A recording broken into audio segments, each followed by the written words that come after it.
Es muy excepcional la presencia de dos personalidades que en el ámbito jurídico-político, permítanme decirlo así, hicieron historia en su país. Tenemos por una parte al doctor Jorge Luis Mayorano. Él fue ministro de Justicia en Argentina, pero fue el primer defensor del pueblo, y cuando uno es el primer defensor del pueblo es el que crea realmente la institución. Y desde luego también en el caso del doctor Ítalo Antinori Bolaños, que fue el primer defensor del pueblo en Panamá.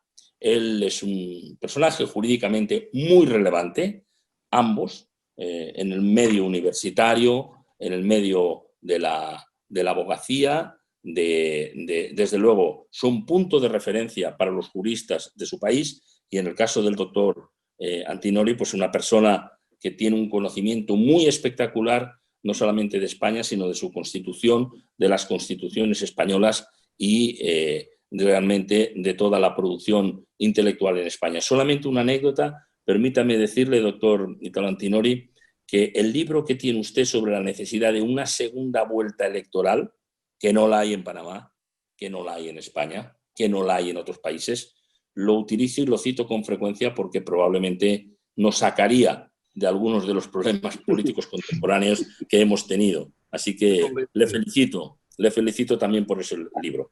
Y vamos a darle la palabra a Pablo Ulloa.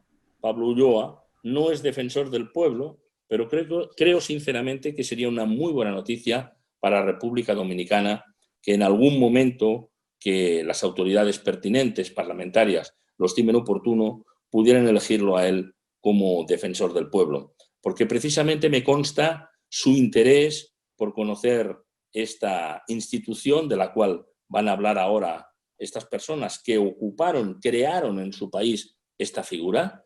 Me consta sus trabajos en el Tribunal Constitucional y me consta su empeño, su honestidad y su capacidad de convocatoria. Quien sea el defensor del pueblo tiene que ser alguien, desde luego, que esté en la neutralidad, pero realmente el ser independiente no quiere decir que se tenga que ser inactivo en muchos momentos, sino que hay que ser muchas veces motor para corregir injusticias, para detectar problemas que en muchos otros momentos pues parece que no han aflorado. Justamente voy a iniciar con la última parte que decía en cuanto a referentes, tanto del doctor Mayorano como del doctor Ítalo Antinori, porque yo lo hablaba con el doctor Mayorano hace unos minutos. Si en la historia de los defensores del pueblo iberoamericano debiéramos de mencionar 5 defensores que han sido referentes desde la ola de creación del defensor en los 90, estarían los 2 que tenemos aquí presentes, sumados luego al doctor Joaquín Ruiz Jiménez de España, la doctora Ana María Campero, que era de Bolivia, y por último mencionaríamos en el caso de Jorge Santiesteban. Justamente estos 3 ya no están con nosotros, pero tanto el legado del doctor Mayorano, quien es abogado, especialista en derecho administrativo, es doctor en jurisprudencia, es decano de la Facultad de Derecho y Ciencias Sociales, profesor emérito de Derecho Administrativo, es decano de la Escuela de Posgrado de Derecho, especialista en Derecho Administrativo como profesor, pero también en la parte ya del Estado, que es lo que usted hacía mención. El doctor Mayorano fue ministro de Justicia de la Nación Argentina, procurador del Tesoro, secretario legal y técnico de la Presidencia de la Nación, y terminó siendo defensor del pueblo de la Nación Argentina para luego ser el presidente del Instituto Internacional de Ombudsman con sede en Canadá. Justamente él pasó luego a ser consultor internacional del Alto Comisionado de los Derechos Humanos, y su obra en cuanto a las publicaciones va desde 592 artículos doctrinales, más de 200 conferencias, una colaboración en 34 obras. Tiene de él 6 libros en Argentina, tiene en Taiwán y tiene en países de la ex Unión Soviética. y como condecoraciones tiene de Francia, República Dominicana, en el caso de nosotros, es la orden Duarte Sánchez y Mella, si mal no recuerdo, tiene de Polonia, entre otras naciones. Como ven, en el caso del doctor Mayorano, es un referente en Argentina y no decir nada distinto del caso del doctor Antinori, porque aparte del doctorado en Derecho y su especialidad en Derecho Constitucional de la Complutense de Madrid, es una referencia en todo lo que tiene que ver con la parte de los derechos humanos dentro de Panamá. Es una figura que fue elegida en el 97 como el primer defensor del pueblo.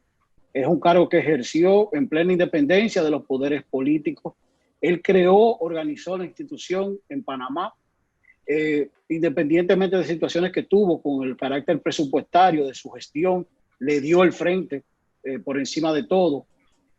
Rescató personas secuestradas por la guerrilla, que lo vamos a conversar muy probablemente en este foro. Y no solamente se quedó en la parte de lo legal, sino que resolvió delicados problemas sociales y generó confianza en la gestión, que es uno de los elementos que aquí indiscutiblemente vamos a tratar, que es el concepto de la legitimación social del defensor del pueblo. Por eso justamente el poder expresar lo que tiene que ver con la magistratura del defensor es sobre la base de la experiencia de dos referentes en todo lo que tiene que ver con el defensor del pueblo en América Latina. Yo siempre he dicho de Iberoamérica, porque si vamos a la parte de lo que son las escrituras, lo que tiene que ver con la academia, lo que tiene que ver con los libros, ambos han escrito una obra muy extensa.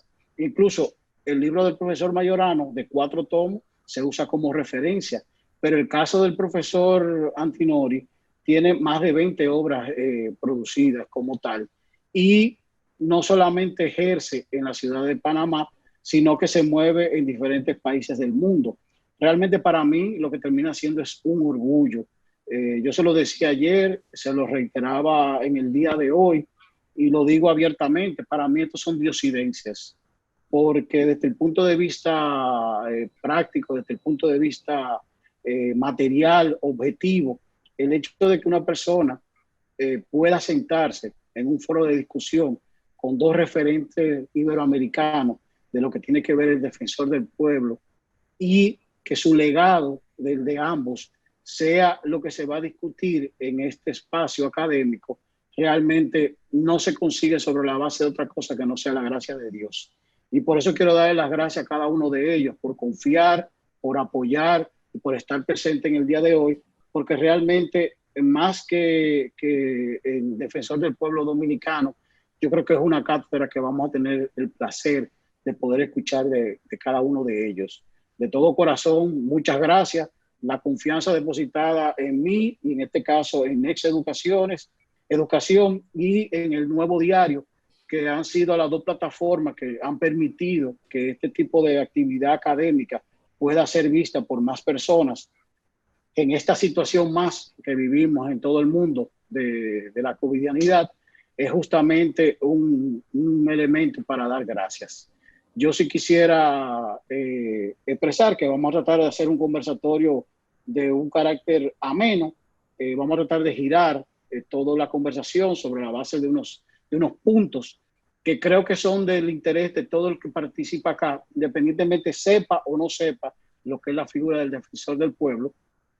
Y en este sentido, quiero iniciar preguntándole a ambos un poco de la historia de cómo ustedes fueron elegidos defensores del pueblo, tanto el profesor Mayorano como el profesor Antoriano, que nos cuente un poco de esa historia, que es importante para el tema de la contextualización de su selección como defensores del pueblo. Yo no pensaba ser defensor del pueblo de la República de Panamá.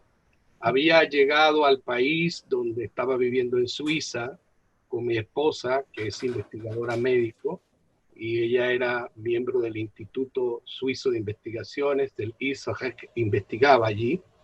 Y mis estudiantes de Derecho Constitucional de la Universidad Santa María la Antigua de Panamá me postularon sin que yo supiese que había sido postulado. estábamos empezando toda la dinámica de la elección del defensor del pueblo, no había mayores reglas, y de pronto apareció mi nombre en la lista de postulantes.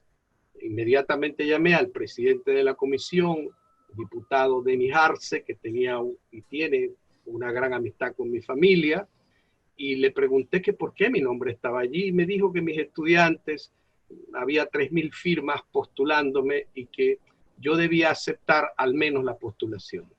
Nunca pensé ser defensor del pueblo porque nunca había participado ni he participado en ningún partido político y sentía que era un cargo que iba a ser eminentemente político. Fui a una elección, fueron 52 candidatos, fue una elección secreta, la primera elección secreta y una de las pocas elecciones secretas que se han dado en el Parlamento panameño. Gané con 52 votos, necesitaba 36 votos para ganar.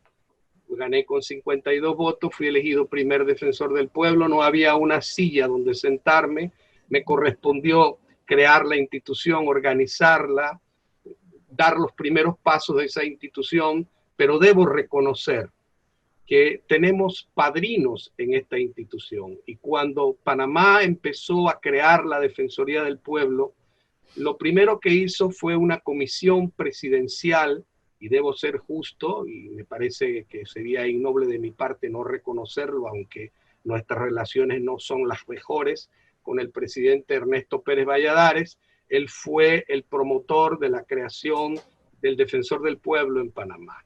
Y él crea una comisión presidencial que la auspicia la Unión Europea, que quiere auspiciar la creación de defensores del pueblo en América, Iberoamérica, basándose en el fundamento de la Constitución española de 1978, de la que confieso mi profunda admiración por esa Constitución.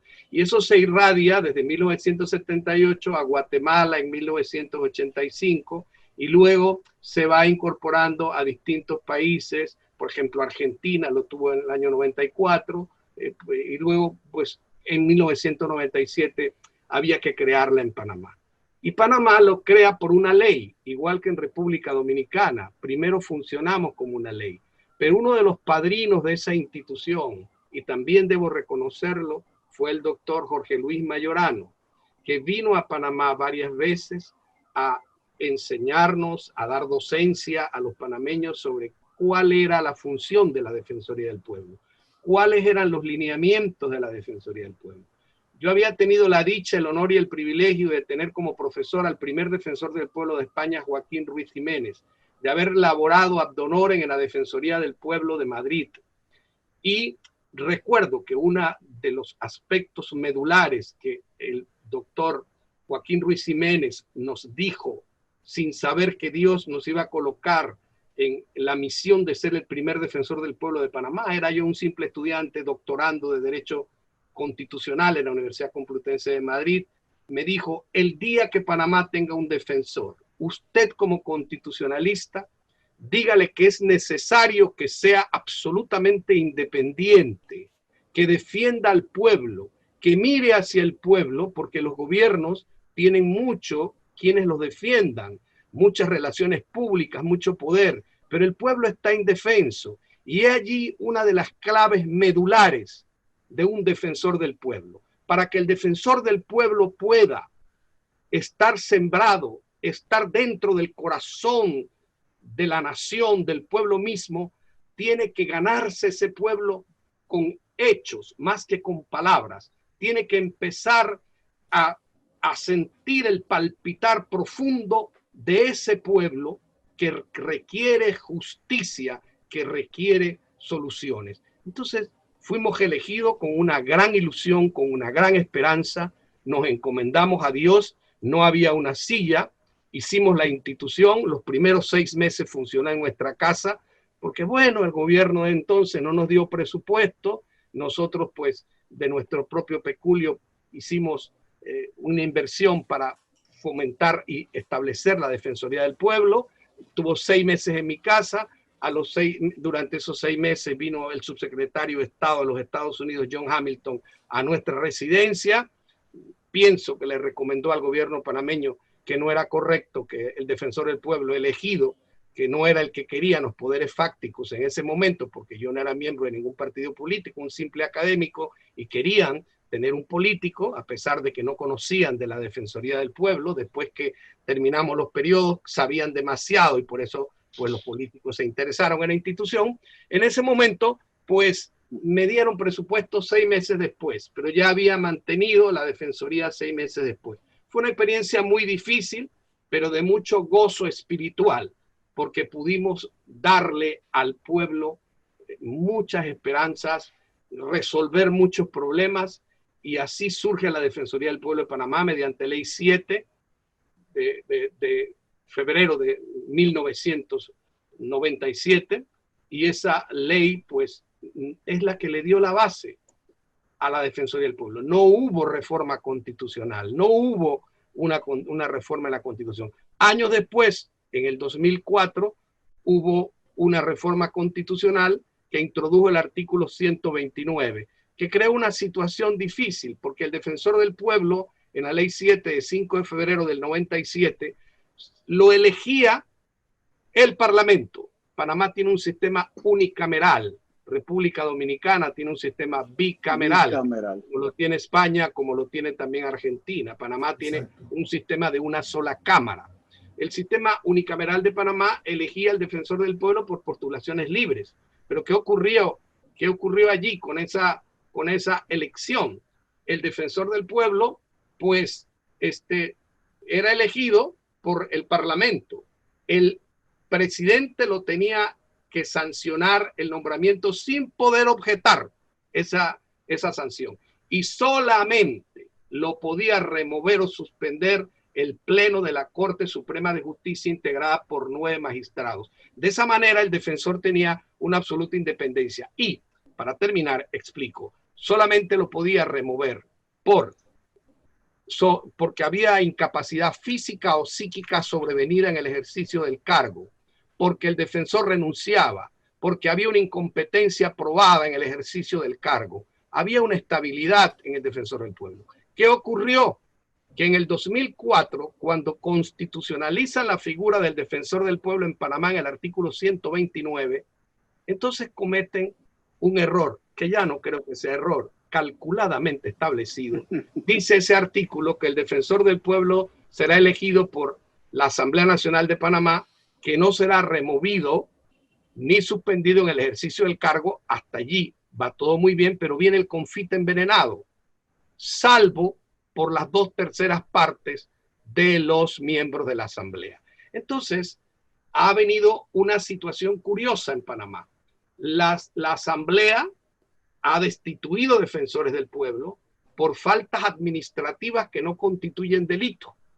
Pero cuando ocurre un hecho delictivo, conforme al Código Procesal Penal de Panamá, la actividad investigativa le corresponde al Ministerio Público, vale decir, Procurador General de la Nación, y lo debe juzgar la Sala Penal de la Corte Suprema de Justicia. Entonces, se crea un híbrido allí, y lógicamente, al quedar el Defensor del Pueblo supeditado a que 2/3 partes por faltas administrativas, una negligencia que lo califique la Asamblea de esa manera, una actitud negligente, 2/3 partes, partidos y grupos se ponen de acuerdo y pueden sacar a un defensor que pueda ser molestoso para algunos poderes fácticos. Y el Defensor del Pueblo debe tener independencia, estabilidad. No debe ser amigo ni enemigo del gobierno. Tiene que ser más amigo del pueblo, de ese sí tiene que ser amigo. Nuestra experiencia fue verdaderamente fuerte, pero nos mantuvimos en el cargo, cumplimos nuestro mandato. La mayoría de los defensores panameños han sido destituidos, lamentablemente. El caso nuestro, pues terminamos el mandato y pues así fue el origen nuestro de una institución valiosa. Vuelvo a hacerle un reconocimiento al doctor Mayorano por aquellas magníficas intervenciones y orientaciones con base a su experiencia, a su conocimiento académico, docente que nos dio en 1995, 96 y 97, antes de elegirnos como primer defensor del pueblo el 27 de junio de 1997, y que nos ayudó muchísimo en Panamá a crear una magnífica ley porque la ley 7 de 5 de febrero del 97, tal como estaba, magnífica. Lamentablemente esa reforma constitucional le creó una situación allí ambigua que debilitó la figura del defensor del pueblo y la dejó en manos de 2/3 partes del Parlamento panameño. Antes de que pase el doctor Mayorano, es justamente lo que plantea el doctor Antinori, y eso es un reconocimiento al doctor Mayorano, porque ese proceso de nacimientos de los defensores del pueblo en los 90 cae en República Dominicana de la mano de quien es uno de mis mentores, quien hoy es el presidente del Tribunal Constitucional. En ese momento era senador de su provincia de Samaná, y es el que introduce la ley del defensor del pueblo. Pero es por ese gran trabajo que se venía haciendo, tanto por usted como por el doctor Mayorano, que se entendía que podía ser un referente en cuanto a la verduría, a la comunicación, al trabajo de intercambio de ideas con los presidentes para mejorar el proceso democrático y político de nuestro pueblo. Entonces, justamente tener el profesor Mayorano que nos cuenta, habiendo pasado de ser Procurador General de la República, liderar una reforma constitucional, a ser el primer defensor argentino, creo que un lujo, luego de haber escuchado la palabra suya, doctor Antinori. Por favor, don Jorge Luis, profesor, ¿cómo se da ese proceso de pasar del asiento del Procurador General de la República a despedirse de todos sus compañeros de gabinete y decirle, ustedes saben qué, ahora soy yo que le voy a decir qué están haciendo mal, pero le voy a ayudar también a buscar soluciones porque ya yo las conozco? En el año 79 yo concurro a la provincia de La Rioja, que es una provincia argentina, a dar una conferencia en un congreso internacional de derecho administrativo. Ahí lo conozco a quien era en ese momento Eduardo Menem, que luego sería senador nacional, hermano del presidente Carlos Menem. Bueno, entramos en una relación de amistad que se mantiene, por supuesto, al día de hoy. Es el padrino de 2 de mis hijas. Bueno, de alguna manera, en los años 80 llega a mis manos un folleto de la Embajada de Dinamarca en la Argentina, que daba cuenta de la existencia de esta figura en Dinamarca. Me interesó, porque tenía que ver con el control, con el derecho administrativo. Me puse a estudiar. Por supuesto que en esos años 80 no era lo más probable crear un defensor, porque era un gobierno militar, una dictadura que terminó en el año 83. Pero yo, en silencio, seguí estudiando, basándome en muy poca doctrina que había disponible. En el año 83, aquí comienza la providencia, llega el senador Menem, llega Menem, Eduardo Menem, como senador nacional a la Argentina, a Buenos Aires. Asume como senador nacional, ya estaba restablecido la democracia en nuestro país, me designa a mí como su asesor. Y obviamente, como ya veníamos hablando sobre este tema, la primera tarea que me encomienda es redacción del proyecto de ley de la Defensoría del Pueblo. Bueno, aquí empezó. Desde el 10 de diciembre de 1983 hasta el 22 de marzo de 1984, 21 de marzo en todo caso, yo estuve redactando el proyecto de ley de la Defensoría del Pueblo de la Nación Argentina. Por supuesto, a quienes tienen menos años que nosotros, les recuerdo que en aquella época no había Google, no se podía copiar y pegar, no se podía buscar por internet, lo único que había que hacer era ir a las bibliotecas, patear, leer, visitar las embajadas. Bueno, como las embajadas, digamos, era España, Suecia, donde nació allá por 1809, yo me puse a redactar el proyecto. Ese proyecto, les pido que por favor escuchen con atención esta historia porque yo cuando la cuento tampoco me la puedo creer. Ese proyecto fue presentado por los senadores por la provincia de La Rioja, Menem y Sánchez, el 22 de marzo de 1984. Firmado por ellos, solamente tenía una inicial mía. Yo era simplemente un asesor de un senador. Bueno, ese proyecto, la voy a hacer corta, es aprobado por el Senado por una mayoría, no por unanimidad, y en la otra Cámara, como recién hablábamos de que nuestro sistema es bicameral, la Cámara de Diputados no lo trata. No lo trata porque no era prioritario. Bueno, acá hay una ley por la cual todo proyecto que no es aprobado dentro de los 2 años siguientes a su presentación caduca. La caducidad de un proyecto. Sí. Bueno, ese proyecto caducó a los 2 años, o sea, en el año 86. Sigo la historia, ¿eh? En el 87 la vuelven a presentar el mismo proyecto y vuelve a suceder exactamente lo mismo. Senadores lo aprueban por mayoría, no por unanimidad. Diputados, la otra Cámara, no lo trata. Segunda vez, 87-89. 90 lo vuelve a presentar por tercera vez. Tercera vez. Vuelve a suceder lo mismo. Senadores lo aprueban por la misma mayoría, diputados no lo trata. Ahora, me detengo ahí en la tercera vez y vuelvo un poco atrás, porque es necesario.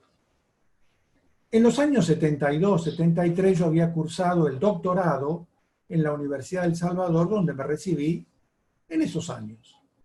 Pero claro, nunca, cuando uno se recibe como abogado, comienza a trabajar como abogado y lo que menos piensa es el tema de la tesis. Ya la tenía cursada, el doctorado, y bueno. Pero un día, en el año 85, como ya habíamos empezado a dar conferencias sobre este tema y era de alguna manera un tema que extraño, yo siempre cuento, y lo cuento en mi libro, que mis amigos me decían, ¿qué es ese curro del Motorman o del Superman? Claro, porque hablar de Ombudsman en los años 83, 84, era toda una exquisitez doctrinaria. Bien, en el año 85, viendo digamos, la reacción y por otro lado la indiferencia que tenía este proyecto, un día digo, bueno, este es el tema. Y me pongo a redactar, por supuesto, ahí tengo guardada en mi departamento la Lettera 22, una máquina de escribir que no era eléctrica, que no había computadora, no había teclado, no había nada, era simplemente una máquina de escribir de aquellos años. Redacté mi tesis doctoral sobre el Ombudsman, llamado como el libro, El Ombudsman, Defensor del Pueblo y de las Instituciones Republicanas. Esa tesis la defendí el 4 de diciembre de 1986 en la Universidad de El Salvador.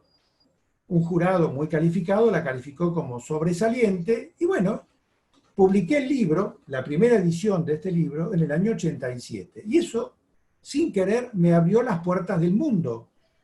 Yo me encontré, yo siempre cuento hasta con incredulidad de parte mía, invitado, porque yo conocía a don Joaquín Ruiz Jiménez, que había venido a la Argentina, lo conocía a Álvaro Gil Robles, el segundo defensor del pueblo, y uno de mis mentores, de mis maestros. Me encontré en Europa asistiendo a reuniones de ombudsman europeos sin ser europeo y sin ser ombudsman.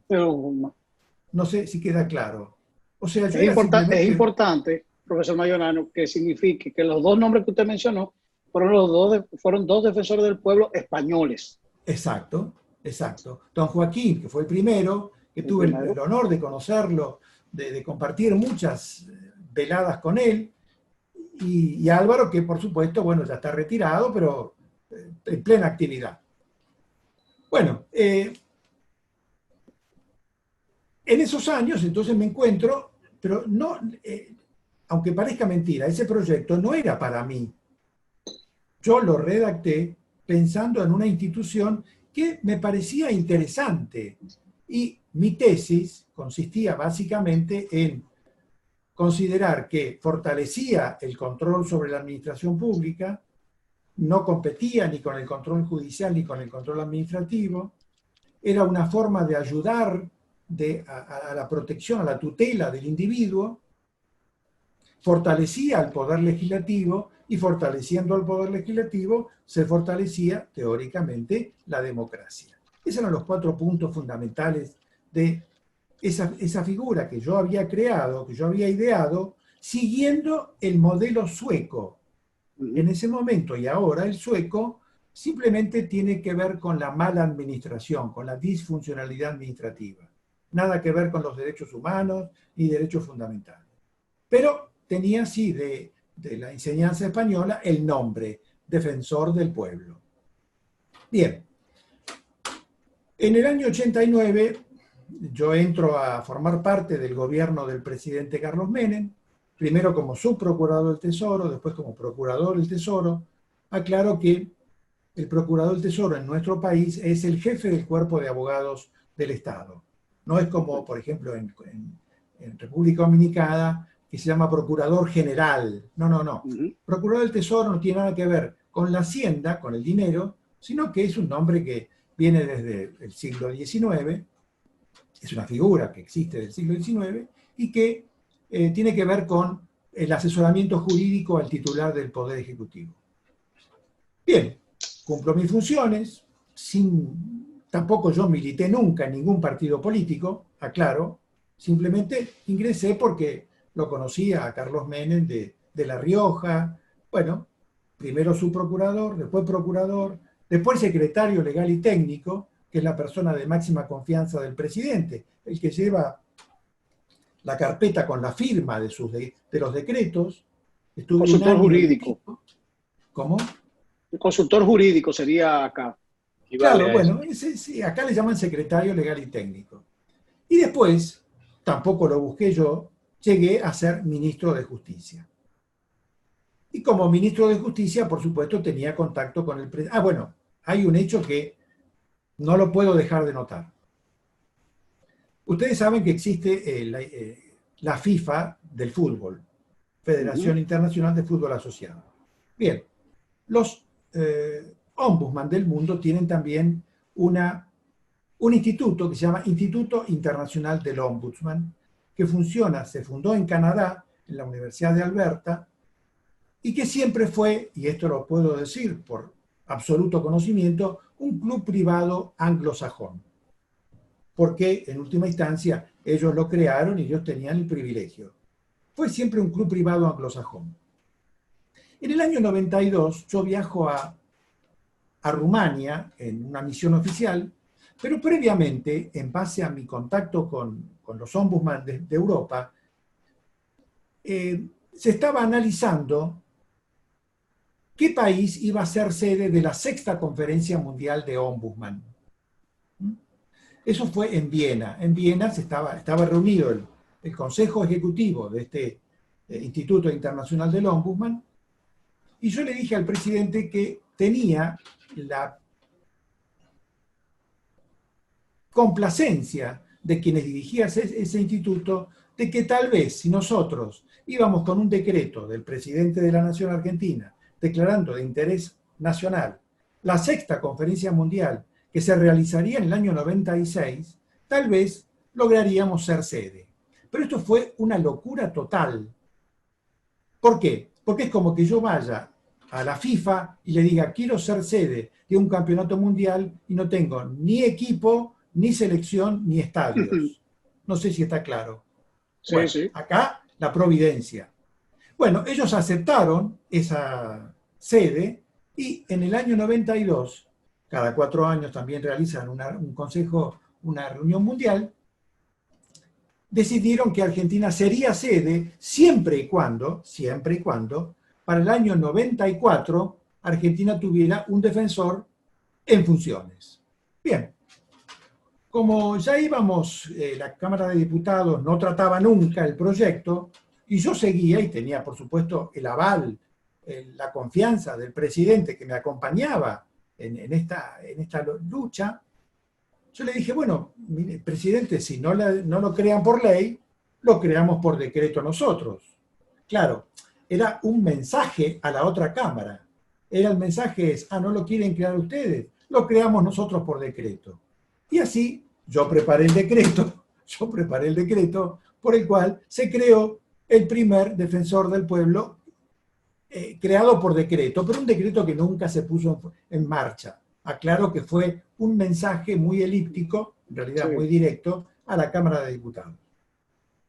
Bien, después, al año siguiente, la Cámara de Diputados, o sea, se presenta por 4ª vez en el año 93, lo aprueba senadores y por primera vez lo aprueba diputados y se convierte en ley.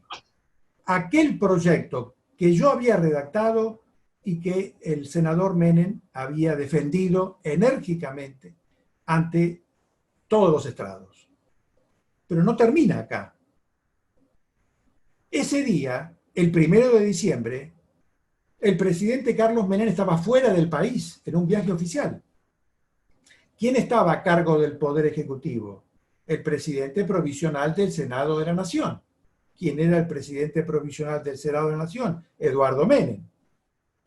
Y Eduardo Menem lo llama al ministro de Justicia, que era yo, y le dice, Jorge, y me dice, Jorge, acaban de sancionar la ley. Y yo le digo, Eduardo, ¿te das cuenta que vos y yo, no estando Carlos en Argentina, lo vamos a promulgar y convertir en ley? Y así fue que el 2 de diciembre de 1993, por decreto 2469, firmado por el presidente a cargo del Poder Ejecutivo, Eduardo Menem, y por el ministro de Justicia, que era yo, se convirtió en ley aquel proyecto. O sea, es de no creer. Realmente, yo les digo, lo cuento y me pone piel de gallina, como decimos nosotros acá, porque es la providencia y la política. Después, poco tiempo después, la semana siguiente, Álvaro Gil Robles llega a Buenos Aires y le dice, bueno, presidente, lo felicito, porque después de tantos años, Argentina tiene su defensor. Ahora falta lo más difícil, que es elegir la persona, que es un aspecto que yo quiero tratar después, si Pablo me lo permite. El tema de la persona, del perfil de la persona, es fundamental. Sí. Me dice, bueno, el presidente dice, bueno, sí, yo lo tengo si es que mi ministro de Justicia quiere ser defensor. Bueno, gracias, presidente, después lo hablamos, y después me dijo, ¿querés seguir siendo ministro o ser defensor? Y yo elegí, no tuvo necesidad de decírmelo 2 veces, ser defensor. Por supuesto, era una aventura, pero a tal punto, un dato, que ese proyecto, que había sido generado 9 años antes, había quedado desactualizado. Y prueba de que no era para mí, que yo no lo había redactado, es que, por ejemplo, le prohibía el ejercicio de la docencia. Y para mí la docencia es parte de mi vida. Hace 45 años que soy profesor en varias universidades, desde que me recibí. Entonces, yo dije, bueno, está bien, yo voy a hacer, me propones vos, pero modifiquemos la ley. Entonces preparé la modificación de la ley que ya estaba, ¿Sí? es ley 24284, ley vigente.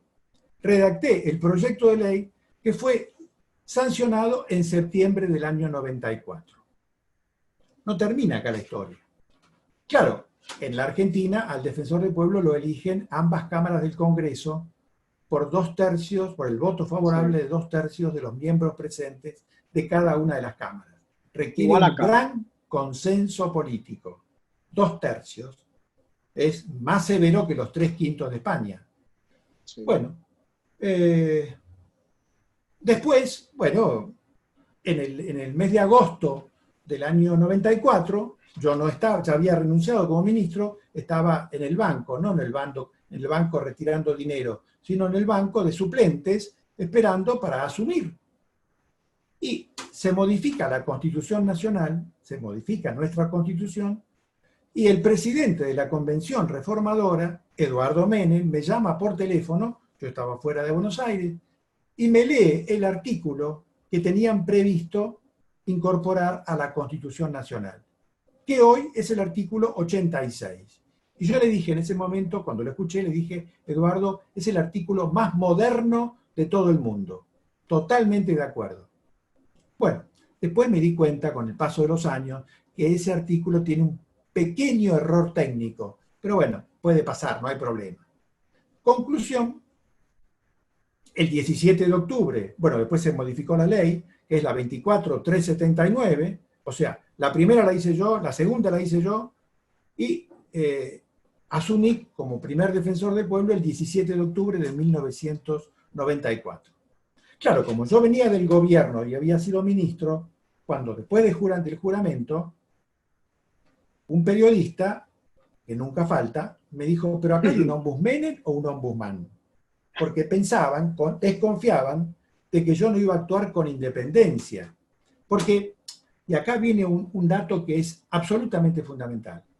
El artículo 86 de la Constitución dice que el defensor del pueblo es un órgano que actúa en el ámbito del Congreso de la Nación, con independencia, con plena autonomía funcional y sin recibir instrucciones de ninguna autoridad.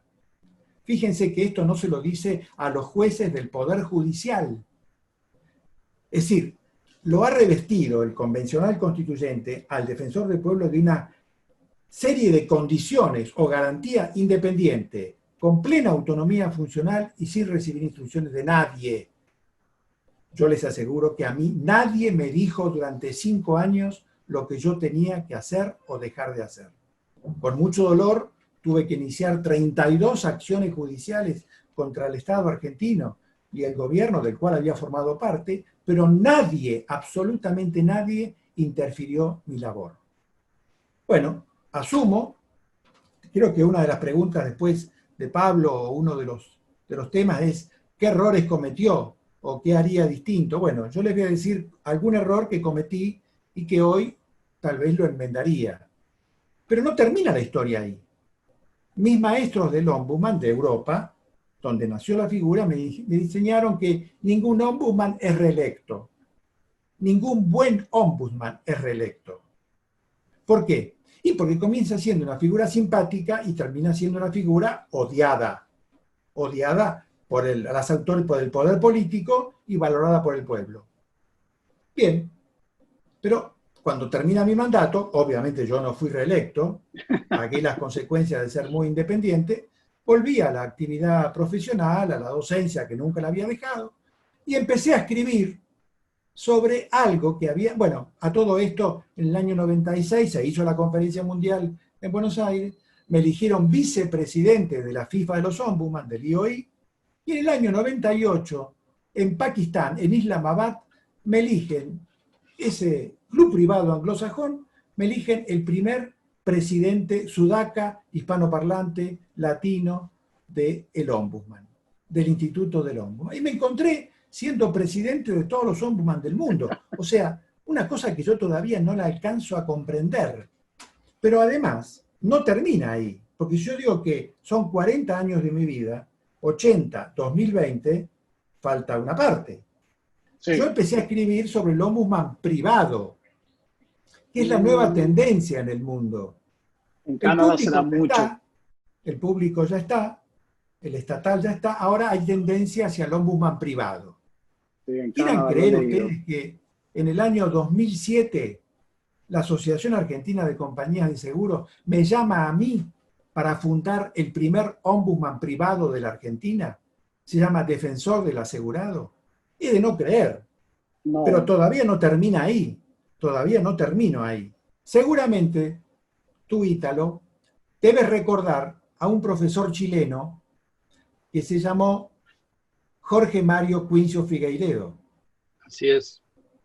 Bueno, Jorge Mario, que fue un gran amigo mío, él, la señora, fue alguien con quien fundamos la Asociación Iberoamericana del Ombudsman en mi departamento hace muchos años para promover esta figura. Pero en Chile, Jorge Mario, un eminente constitucionalista chileno, no pudo. Excelente. Y falleció en el año 2013, falleció ya un hombre muy mayor, pero ¿quién es mi pareja desde hace 7 años? La hija de Jorge Mario Quincio. O sea, es de no creer. O sea, mi vida está atravesada por el ombudsman, hasta en lo personal y afectivo. Bueno, no sé, respondiendo a la pregunta tuya, Pablo, ¿cuál fue la historia? Y bueno, yo creo que no hubo terna, no hubo 3 candidatos. Fue uno solo, Senado dio el acuerdo, todo, diputado fue un poco más difícil, pero se alcanzó los 2/3 de los votos y me eligieron. No me reeligieron, gracias a Dios, porque queda claro que yo actué con independencia total y que hice un verdadero credo de que es independiente, con plena autonomía y no recibe instrucciones de nadie. Hay algo que me gustó justamente por el concepto de que hablábamos de la diosidencia. y es una anécdota corta para que sigamos con el conversatorio, y es que en 1979, en una conferencia que se da en Higüey, hay un abogado que plantea la creación de una sala constitucional. Del 79 al 2010, estamos hablando de prácticamente 31 años. Pasados los 31 años, ese mismo abogado le toca ser parte de la comisión que redacta la nueva constitución. Ese abogado se pasó la vida en la cátedra de Derecho Constitucional en una universidad, y en el 2012 ese abogado es elegido presidente del Tribunal Constitucional, que es justamente uno de mis mentores. Ahora que veo que Elemer Borsos, que es letrada del Tribunal Constitucional, escribe una pregunta, me recuerdo justamente de cuando el doctor Ray Guevara, Milton Ray Guevara, me dice, bueno, vámonos al Constitucional, porque como le pasó a los dos, a nosotros nos entregaron una ley, que era la ley orgánica del Tribunal Constitucional, los procedimientos constitucionales, y había que montar un tribunal constitucional de cero. O sea, cuando le digo de cero, así como el profesor Antinori hace la anécdota de que fue en su casa, nosotros parecíamos nómadas, porque nosotros pasamos por universidades, UNIBE más que todo, luego se mudó, andábamos prácticamente recorriendo la ciudad hasta que ya pudimos conformar una institución, y esos son de los elementos principales de la fortaleza de querer pasar a ser el tema de defensor del pueblo, porque hay una oportunidad de poder trasladar esa experiencia del constitucional a una institución que necesita legitimidad social por tres elementos que usted planteaba, que también en nuestra Constitución, en el artículo 192 lo plantea, y se traducen en ser accesible, ser independiente y ser transparente. Entonces, justamente creo que es una gran oportunidad, teniéndolo ustedes dos, para preguntarle cuál sería su definición del defensor del pueblo y cómo ustedes lo ubican en cuanto a la importancia en el Estado social democrático de derecho que todos queremos y todos aspiramos. Cuando fui elegido primer defensor del pueblo de Panamá al presidente de la República, le propuse que cada 15 días tuviésemos una reunión de control, de verificación entre defensor del pueblo y el presidente de la República, que no significaba sumisión nuestra, ni significaba que quisiésemos ganar canonjías o privilegios con el presidente de la República. Significaba que el defensor del pueblo, por la naturaleza independiente, porque no recibe instrucción de ningún órgano, autoridad o persona del Estado, puede hacer investigaciones absolutamente independientes. Cuando ocurre un problema que le denuncian en una provincia lejos de la capital de la República, un problema que hay de irregularidad, de violación de derechos humanos, de violación de los principios básicos, el presidente, si recibe el conocimiento de ese problema, que es muy difícil que lo reciba, ese presidente va a llamar a su ministro o a su viceministro o a su director regional, y todos se van a defender porque son juez y parte. Sin embargo, un defensor del pueblo va a hacer una investigación independiente y va a detectar si realmente hay allí una irregularidad, un hecho indebido, una violación de derechos humanos. Y un presidente que quiera hacer bien su trabajo, que quiera cumplir con el pueblo, debe oír esa opinión y esos documentos y va a analizar la investigación que el defensor le ha hecho para poder saber la verdad. Es la única forma como un presidente puede conocer la verdad de la administración pública, escuchando lo que le dice el defensor del pueblo como resultado de sus investigaciones independientes que las ha hecho. Sin embargo, pues el presidente no accedió, no le interesó tener reuniones conmigo. En mi caso, yo fui independiente, doctor Mayorano, porque quise ser independiente, porque a la fuerza fui independiente.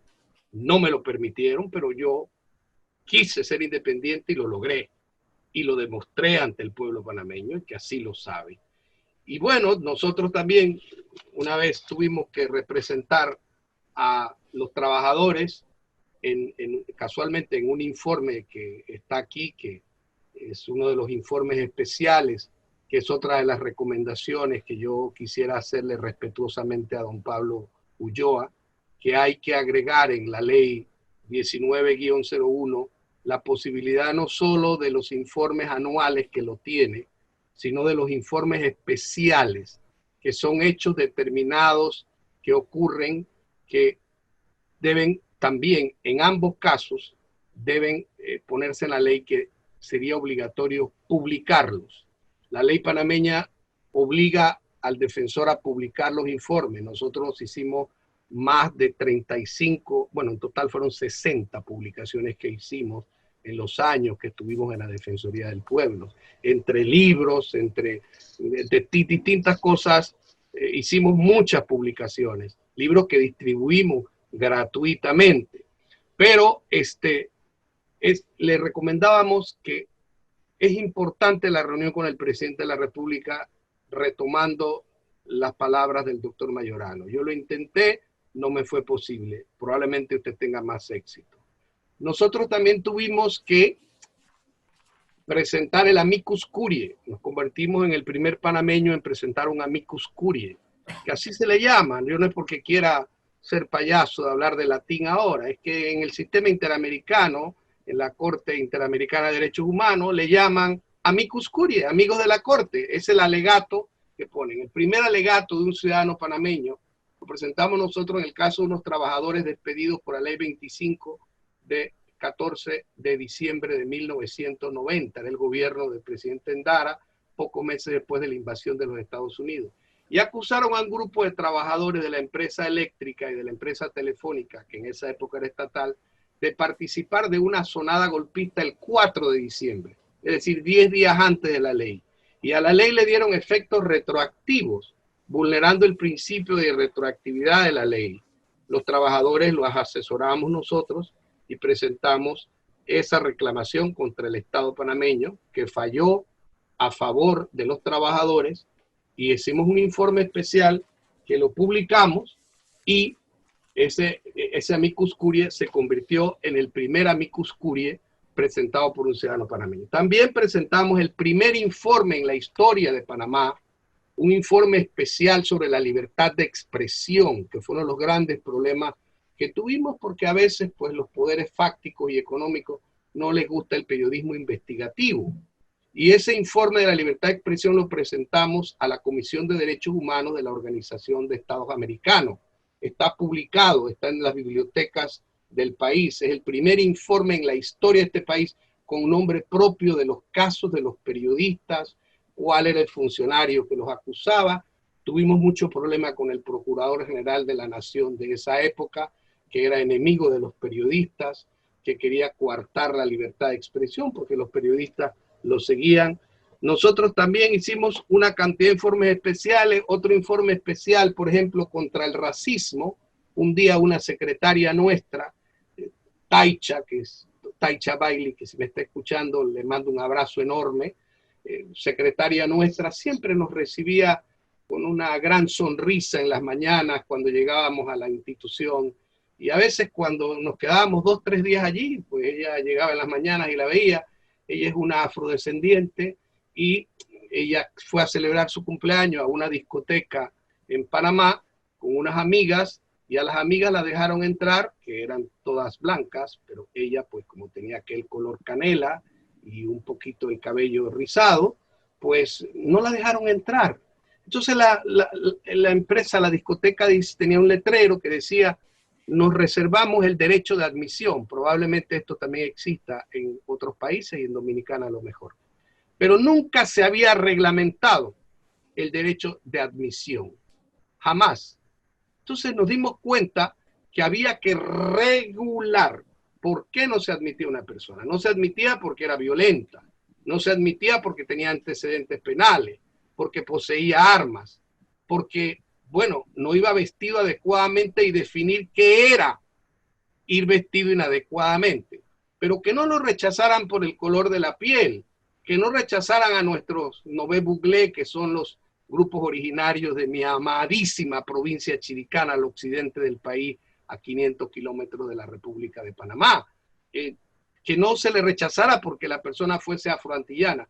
Y propusimos un proyecto de ley ante el Parlamento panameño, que allí otra recomendación, porque he estudiado la ley 19-01, bueno, la he revisado, pero me parece que no he encontrado allí, salvo que usted me corrija, que el defensor tenga, en el caso de República Dominicana, iniciativa legislativa en materia de su competencia. No la tiene, ¿verdad? No, no tiene. Bueno, en Panamá la tiene, y es importante que usted proponga tener esa iniciativa legislativa, porque nosotros presentamos un proyecto de ley para regular el derecho de admisión y se convirtió en ley de la República. Algunos por allí le dicen la ley Antinori, eso no es verdad, pues, pero bueno, yo sí la presenté,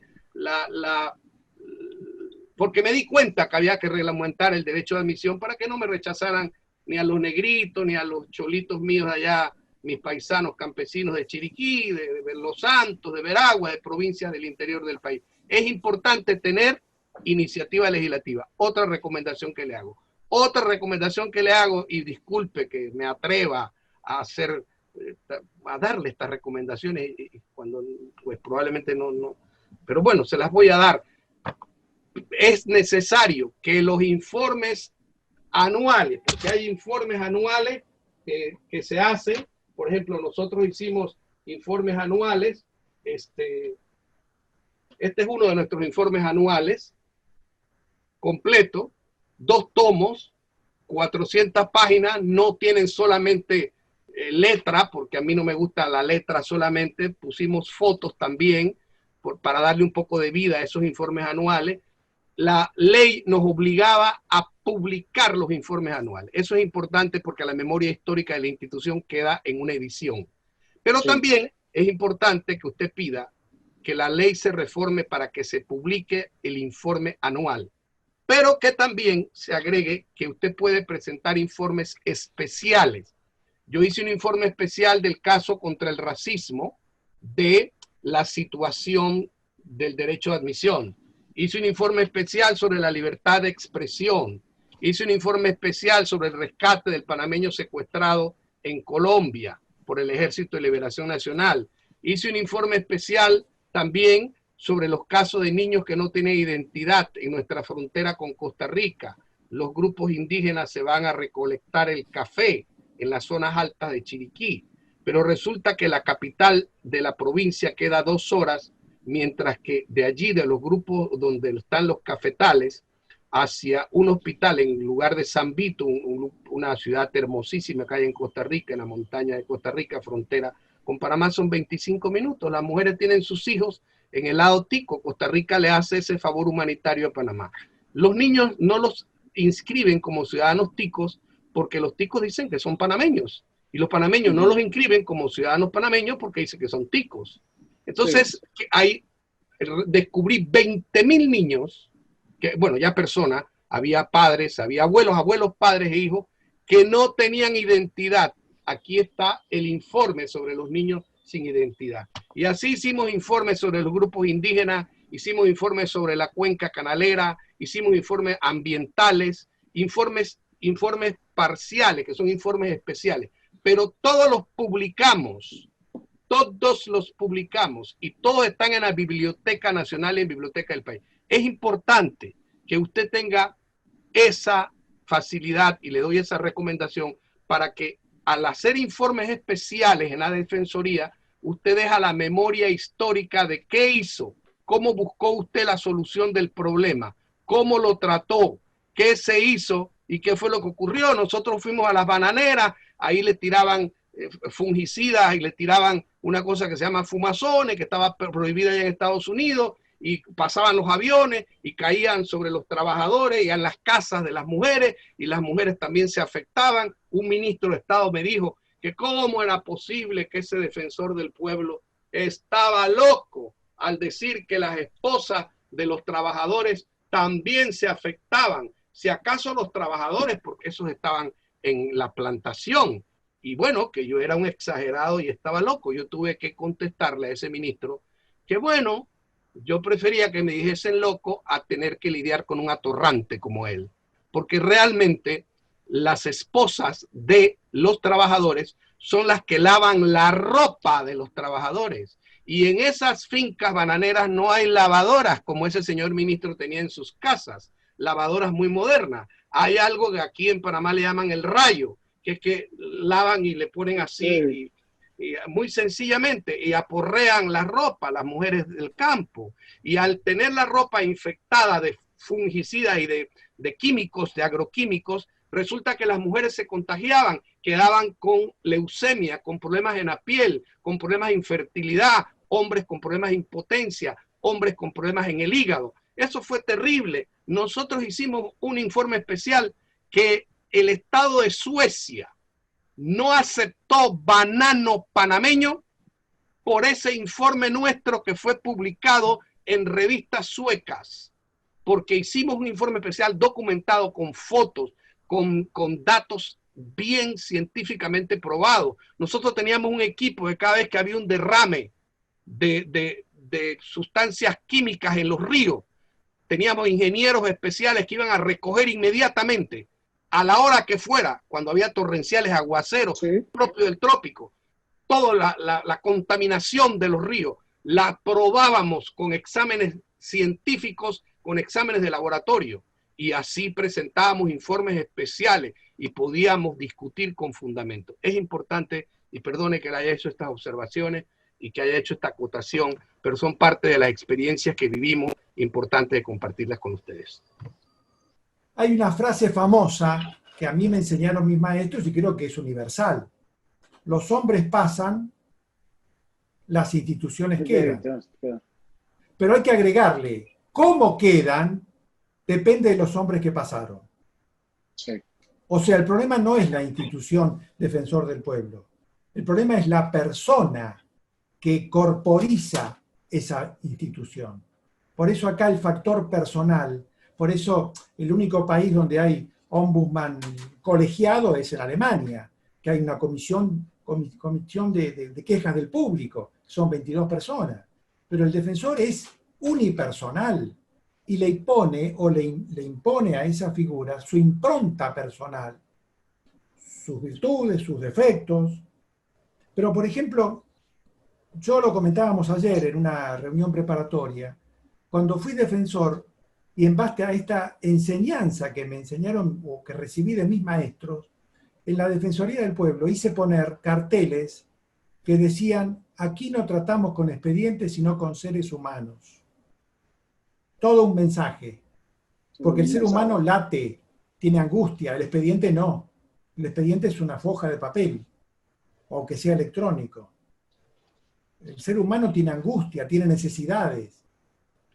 Y volviendo a algo que decía muy bien Ítalo, y yo voy a contar una anécdota personal que habla bien del presidente Carlos Menem. Yo fui durante 5 años funcionario de su gobierno, formé parte del gabinete, y la primera vez que fui como defensor del pueblo a la residencia de Olivos, que es donde el presidente atiende, o mejor dicho, su residencia, él me recibió muy atentamente y me mostró la sala donde se reunía el gabinete. Y me dijo: mirá cómo está reformada. Y me salió del alma. Yo le dije: mirá, Carlos, cuando se reúnen ahí, no tienen ni idea de lo que pasa en el país. ¿Por qué? Porque yo había estado en esa reunión de gabinete, en esa mesa de gabinete, tomando las grandes decisiones nacionales, pero el individuo vive de otra cosa, vive de las pequeñas minucias cotidianas que lo angustian y que van minando la confianza en las instituciones. Esto es algo que yo quise compartir, quiero compartir con ustedes, para ver qué distinto es estar en la cima del poder y qué distinto es estar en una institución que no es enemiga del poder. Y esto es algo que lo hablamos ayer en la reunión preparatoria. Vos pedías, Pablo, cómo definir al defensor del pueblo. Yo lo definiría como me lo enseñaron mis maestros. El defensor del pueblo de Galicia, defensor do povo de Galicia, así se llama, me dijo, es una institución con alma, sin palabras. Yo le agrego, es una sombra ética del poder. Cuando no hay defensor, los medios de comunicación ocupan su espacio. El defensor no es un enemigo del gobierno, es alguien que critica para construir, no es un opositor que critica para destruir. Este es el concepto básico. Y por supuesto yo tuve la comprensión, por eso nadie, absolutamente nadie, intervino en mi mandato. Tengo el triste privilegio de ser el primer ombudsman del mundo que demandó a su Estado ante un tribunal internacional, la Comisión Interamericana de Derechos Humanos, porque la Corte Suprema de Argentina demoraba 5 o 6 años la resolución y había denegación de justicia en causas previsionales. Yo me dirigí a la Corte, agoté la instancia y no tuve más remedio que demandar al Estado argentino ante el Tribunal Internacional. Por supuesto. ¿Cuál fue el caso? ¿Cuál fue el caso, profesor? ¿Cómo? ¿Cuál fue el caso? El caso fue de 65.000 jubilados que tenían una demanda inicial del Estado Nacional, pero la Corte Suprema la demoraba. En tanto, los jubilados iban muriendo. Es natural. Pero eran 65.000 personas más la familia que convivía con esos jubilados. Entonces muchos se presentaron ante el Defensor del Pueblo pensando, y acá quiero aclararlo, el Defensor del Pueblo no es el rey Midas, que todo lo que toca lo convertía en oro, no es el salvador de la patria, no va a cambiar la política económica de un país. Daniel Rowat, un estudioso inglés, dijo que no podrá cazar leones, pero sí podrá atrapar muchas moscas. Es todo un mensaje. No va a decidir los destinos del país, pero sí puede ayudar a que ese gobierno conozca de primera mano de una institución independiente qué es lo que no funciona bien.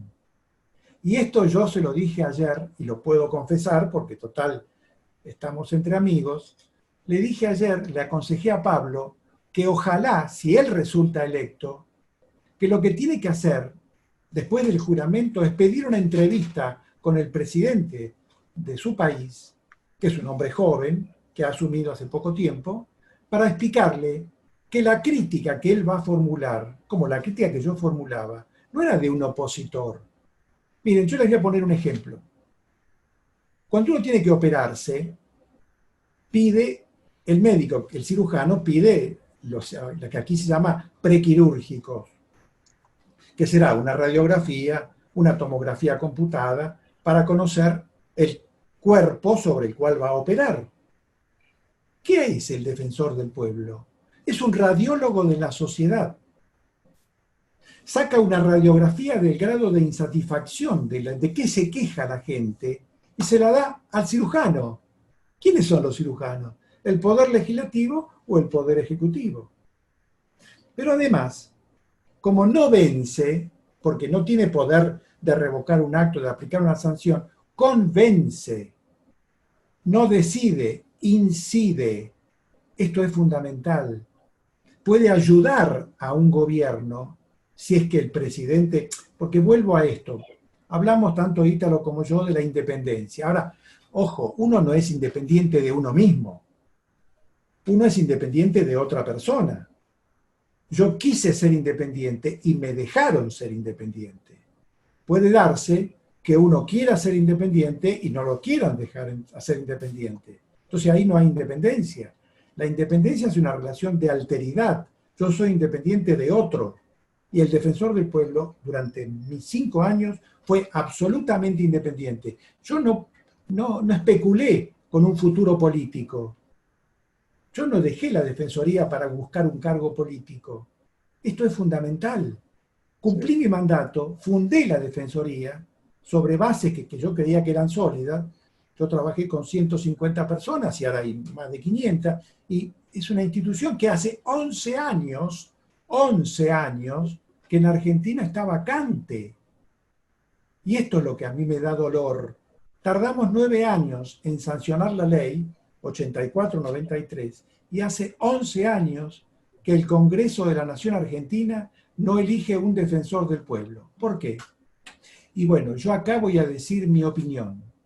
Yo creo que la dirigencia política de América Latina no quiere instituciones de control independientes.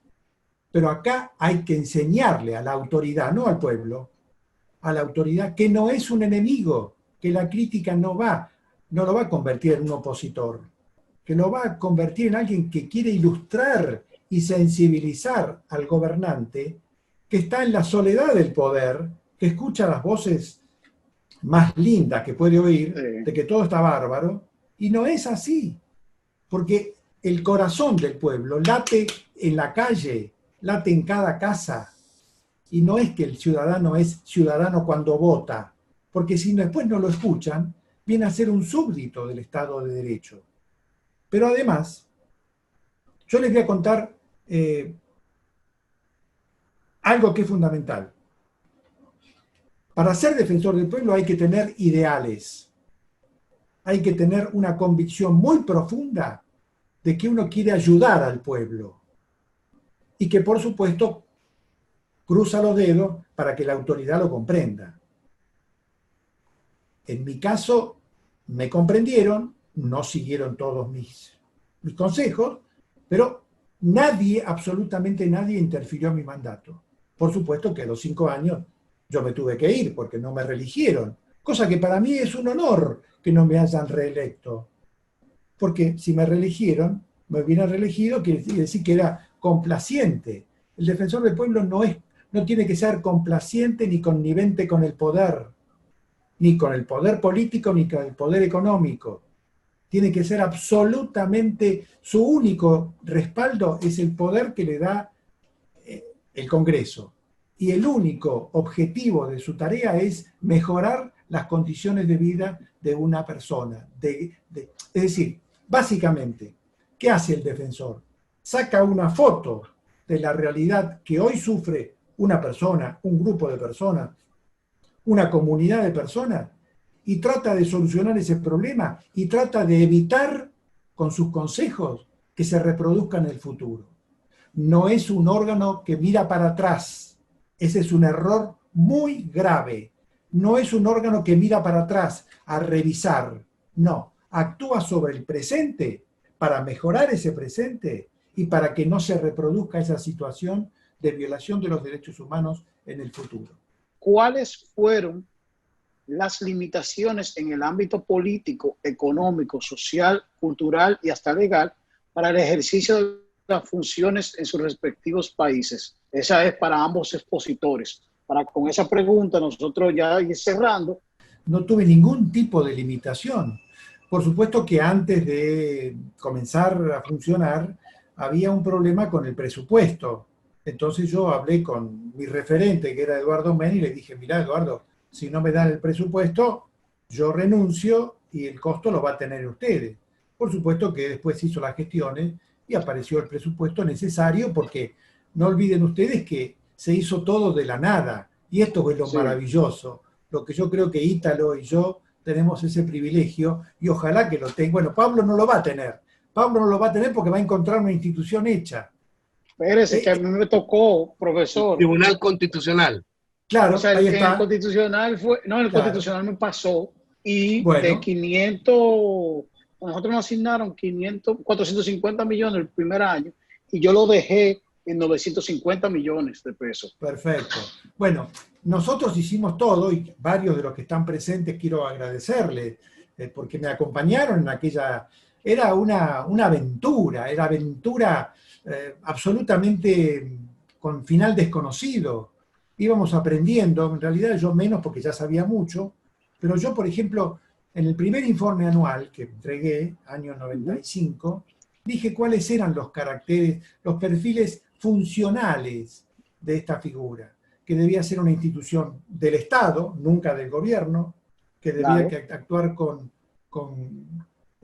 independencia, no con complacencia ni con connivencia con el gobierno o con el poder económico o político, porque siempre el poder económico trata de endulzarlo, como yo tuve oportunidad de que a mí me endulzara el poder económico y la rechacé. Yo actué con absoluta independencia del poder político y del poder económico. Pero les cuento que como ese libro, esas 4 tomos del año 99, está agotado, porque obviamente, incluso en una reunión hace poco tiempo, me preguntaban dónde está el libro. Digo, no, bueno, ahora en este tiempo muerto, porque realmente es un tiempo muerto, pero que entre los muertos que estamos encerrados, en el caso nuestro, hace 170 días, pero en el caso de otros países, bueno, con mayor o menor cantidad de encierro, o aislamiento, o cuarentena, como lo quieran llamar, yo estoy haciendo la 3ª edición de este libro, y encontré, esto es lo maravilloso, que todos los días se puede aprender algo, o encontrar una frase, que yo la compartí con Pablo antes, pero quiero compartirla con ustedes, que es una frase que surgió de un informe que salió de una jornada de trabajo, un taller de trabajo que se hizo en Copenhague en el año 2001, o sea, yo ya había dejado la Defensoría. Y eso decía algo así como que la relación con la administración pública es un difícil ejercicio de malabarismo político. Recuerdo que escribí esto porque lo escribí en lo que va a ser mi 3ª edición, diciendo que el defensor del pueblo tiene que mantener un equilibrio entre las autoridades y seguir denunciando el abuso, o sea, actuar con independencia, pero al mismo tiempo intentar establecer un diálogo constructivo y sin confrontaciones con la administración pública. Y esto coincide, yo me asombro porque yo lo escribí mucho antes, en el año 2001, en Copenhague, se llegó a esta conclusión, sin confrontar con la administración, con el gobierno. O sea, que el gobierno tiene que entender que no tiene enfrente a quien es un opositor, sino una institución de la Constitución cuyo trabajo es nada más ni nada menos que recibir las quejas de la gente, porque no es defensor del gobierno, que no necesitan, ni defensor del poder económico, que tampoco necesitan, sino defensor del que es un ciudadano a la hora de votar, pero que después casi se convierte en un súbdito. Imagínense ustedes el trabajo que van a tener los defensores del pueblo, que ya tienen con la humanidad arrasada, sanitaria y económicamente, después de esta pandemia maldita que nos ha cambiado la vida a todo el mundo. Porque yo, comparando los efectos de la Segunda Guerra Mundial con esta pandemia, sí, los efectos de la Segunda Guerra Mundial en cantidad de muertos fue terrible. Quienes tienen Netflix, yo les recomiendo una serie que yo la vi y realmente, como yo no soy de esa época, nací después, me impactó. Se llama La Segunda Guerra Mundial. Les recomiendo que la vean. A color.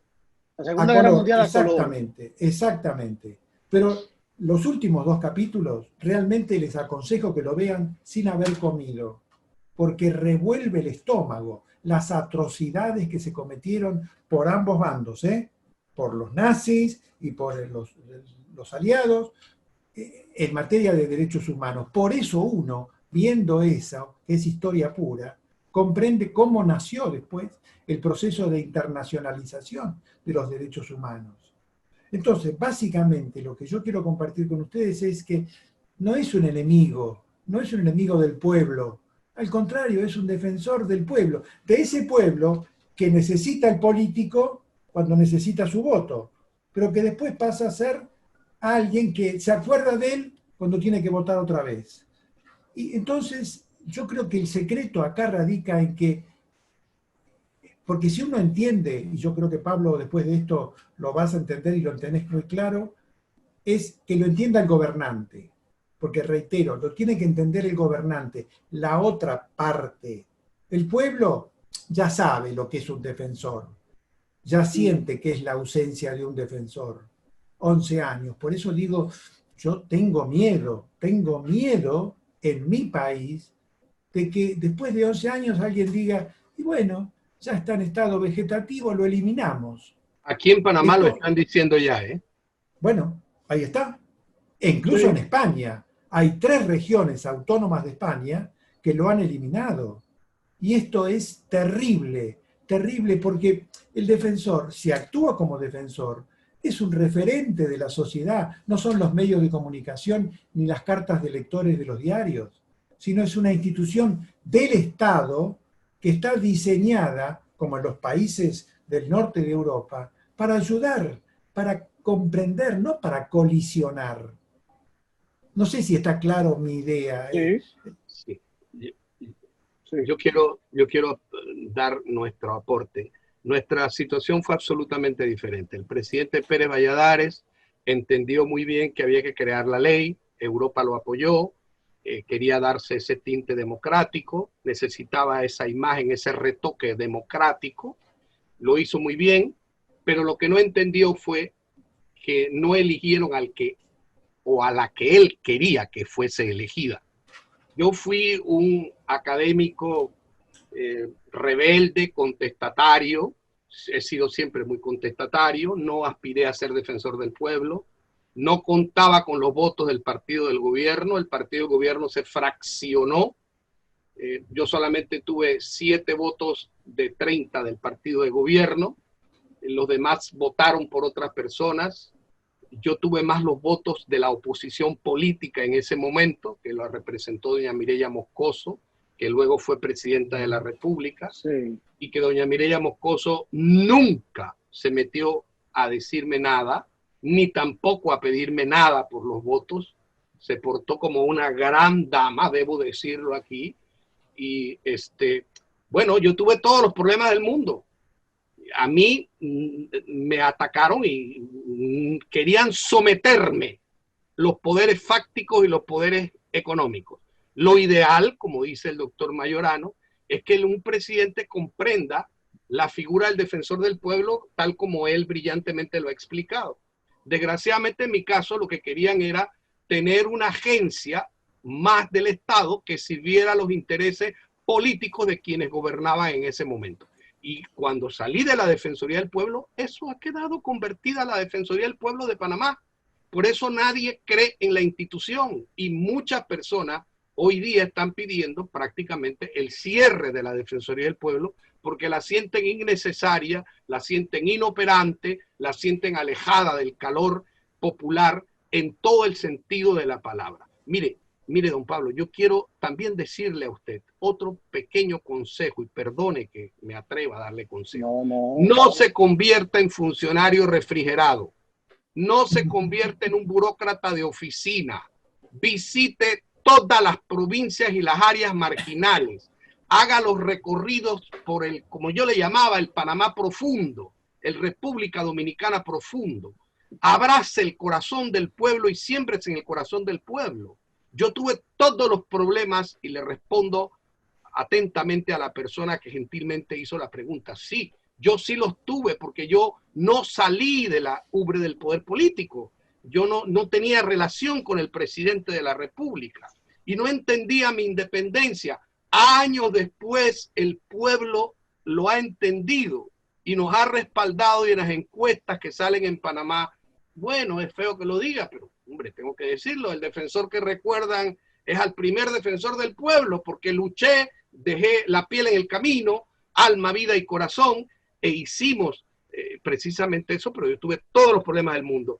Otro aspecto que me permito recomendarle, apueste por la educación no solo en los derechos humanos, también en los derechos constitucionales. Nosotros publicamos en la primera edición, que está aquí en pantalla, de Historia Constitucional de Panamá 1808, año 2000. La distribución fue gratuita, 500 páginas. Publicamos para servicio de las personas medicina pediátrica preventiva, número 1 y número 2. Yo cedí los derechos de autor para la distribución gratuita. Mi esposa, que es pediatra epidemióloga, escribió esto para distribuirlo en las comunidades rurales, donde no hay pediatras, de manera sencilla. Hicimos obras hasta del SIDA para instruir a la población en materia de salud. Hicimos trípticos que son muy pequeños, que son pequeños sobre lo que era el amparo de garantías constitucionales, el habeas corpus, los recursos de acción de inconstitucionalidad, todas las garantías fundamentales para instruir al pueblo cuáles eran sus derechos fundamentales. todo eso es importante. Teníamos una dirección de educación vigorosa, fuerte, que estaba trabajando permanentemente. Otro aspecto, tenga usted también videocámaras, porque las videocámaras le permiten a usted, si hay un derrame de un río, por ejemplo, donde a veces hay empresas que hacen rones y hay algo que se llama vinaza, que es la combinación pura del alcohol, se derrama a veces a los ríos. Usted tiene que llevar esas cámaras, los camarógrafos especializados. Yo tenía un joven extraordinario, Roberto Molina, que si me está escuchando lo menciono, a Ilianova Olmos también, que me hacían trabajo maravilloso. Filmábamos con esas cámaras las evidencias de lo que ocurría en los ríos y las evidencias de lo que ocurría en los problemas sociales. Estuvimos viendo niños que les salían gusanos en las cabezas, en las áreas marginales y piojos. Filmábamos eso para llevárselo al Ministerio de Salud. Es importante que usted haga eso. Le contesto a la persona. Yo tuve todas las dificultades, pero no me dejé someter. Tuve todos los problemas. Mantuve mi independencia. Me trataron de controlar en el presupuesto. Durante 6 meses sufragué a título personal los gastos de la Defensoría del Pueblo, porque bueno, gracias a Dios contaba con algunos pequeños recursos familiares míos y bueno, puse dinero para mantener la Defensoría del Pueblo. Si no lo hubiese tenido, pues la verdad que no hubiera podido cumplir, porque me estrangularon primero presupuestariamente. Y fue con la visita de John Hamilton, que está en un diario de Panamá, y tengo la referencia, que subsecretario de Estado de los Estados Unidos, que bueno, Panamá siempre ha tenido una excelente relación con los Estados Unidos por aquello del Canal de Panamá, que le dijo al gobierno panameño, le recomendó que no era posible que no me dieran presupuesto. Me dieron presupuesto, trataban de controlarme en todos los sentidos financieros, pero nunca pudieron, porque cuando hay voluntad, cuando hay coraje, cuando hay fuerza espiritual y hay mística, y sobre todo cuando uno tiene fe en Dios, puede ir adelante. Y yo quiero terminar diciendo una sola frase, recordándola, que la dije en un cabildo abierto de Colón, una ciudad atlántica de aquí de Panamá, de gente muy encantadora, pero muy olvidada por los gobiernos históricamente. Gente maravillosa en Colón, ojalá haya colonenses escuchándolo, un abrazo también. Mire, yo dije esa vez, y lo dejo como reflexión, la justicia se siembra, a veces tarda en germinar, pero finalmente crece tanto, tanto, hasta tocar el cielo con su fuerza.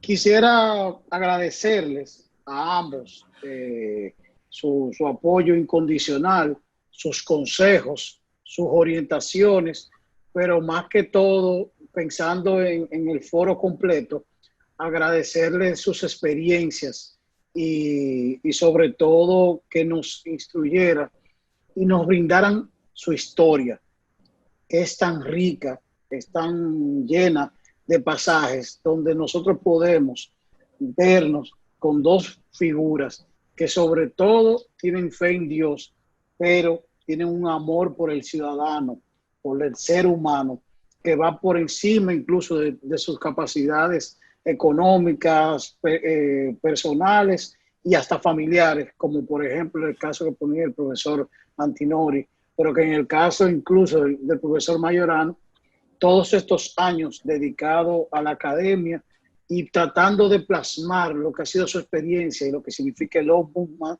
para la sociedad argentina y en este caso internacional, como ha tenido el privilegio, realmente vale la pena decir gracias. Lo que sí es, tenemos una serie de comentarios, incluso de los comentarios hablan de lo que decía el profesor Antinorio en cuanto a la trascendencia que tuvo en Panamá y que todavía es recordado, al igual que en el caso justamente del profesor Majorano de Argentina, hacen comentarios relacionados con lo que ha sido su trascendencia en la parte jurídica, pero también en la parte de defensa del ciudadano. Circa Cecilia Sánchez de González y otros han ido, Tomás Dadis, Laura, también Lara Guerrero y Anális Álvarez han hecho comentarios y le queremos agradecer como tal Lo que sí yo quiero comprometerlo en público y con un testigo de lujo, que es el caso de Naviosca, de que tenemos que hacer otro.